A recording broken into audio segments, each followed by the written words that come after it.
ক্ষমতায় আসার এক সপ্তাহের মধ্যেই ইউক্রেনে যুদ্ধ বন্ধ করতে পারেন বলে ঘোষণা দিয়েছিলেন। তবে সেই সময় পার হলেও যুদ্ধ বন্ধ নিয়ে এখনও তেমন কোনো সাড়া পাওয়া যায়নি। এর মধ্যেই বেরিয়ে এসেছে নতুন তথ্য।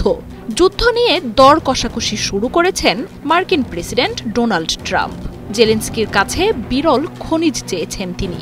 যদিও পুতিনের সাথে ফোনালাপ সহ যুদ্ধ বন্ধের আলাপ অনেক দূর এগিয়েছে বলে দাবি করছেন ট্রাম্প। তবে ট্রাম্পের এমন আচরণে অনিশ্চয়তা বাড়ছে ইউক্রেন যুদ্ধের ভবিষ্যৎ ঘিরে। যুদ্ধ নিয়ে জটিল সমীকরণে পৌঁছেছেন ইউক্রেনের প্রেসিডেন্ট জেলেনস্কি। যুক্তরাষ্ট্রের প্রেসিডেন্ট হিসেবে যেই ক্ষমতায় আসুক না কেন, দেশের স্বার্থ তারা ঠিক রাখেন। ডেমোক্রেটদের স্বার্থ ছিল রাশিয়াকে দুর্বল করে ইউরোপের বাণিজ্য দখল করা। এমন স্বার্থে ইউক্রেনকে নানা প্ররোচনায় ঠেলে দেন পুতিনের সাথে যুদ্ধে।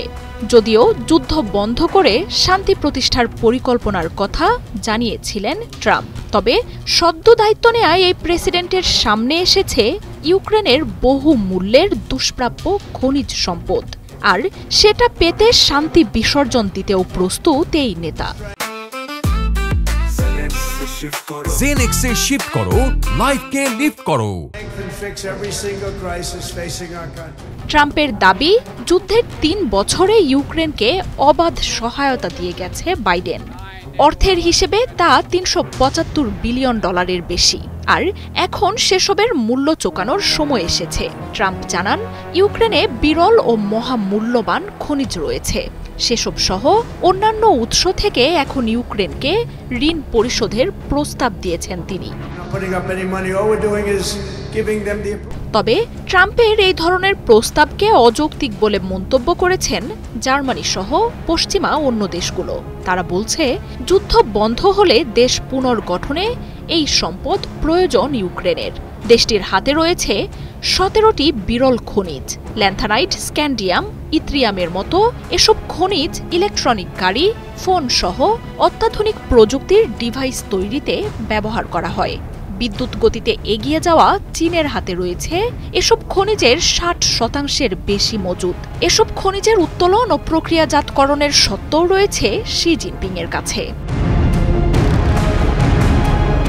বিশ্বে দাপট বজায় রাখতে এসব প্রযুক্তি পণ্য উৎপাদনের জন্য বিরল খনিজ পদার্থগুলোর বেশিরভাগই আমদানি করতে হয় যুক্তরাষ্ট্রকে। প্রতিদ্বন্দ্বী চীন সহ জাপান, মালয়েশিয়া, এস্তোনিয়া থেকে এসব পদার্থ আনা হয়, যাতে যুক্তরাষ্ট্রের ব্যয় হয় কোটি কোটি ডলার।